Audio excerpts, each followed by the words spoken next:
रवि लामिछानेमाथि सिङ्गो राज्य शक्ति प्रतिशोध र पूर्वाग्रहका साथ खनिएको छ। के न्यायालयले पनि के गर्छ, अदालतले पनि कस्तो फैसला गर्छ भने पहिले सरकारको फोन कुरेर बस्छ। यो मान्छेले आज थुन्ने, हिरासतमा पठाउने कि पूर्वपक्षमा पठाउने, हतकडी लाउनु पर्ने हो कि नलाउनु पर्ने हो, त्यो पनि कार्यपालिकाले नै न्यायपालिकालाई हस्तक्षेप गर्दै भन्छ।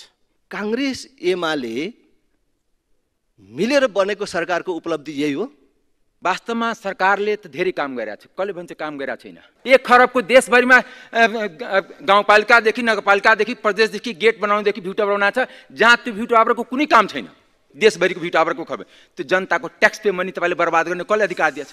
अहिले मुलुकको तस्बिर के छ? सबभन्दा घृणा राजनीति पार्टीहरूप्रति छ जनताको। हेर्नुहोस् त,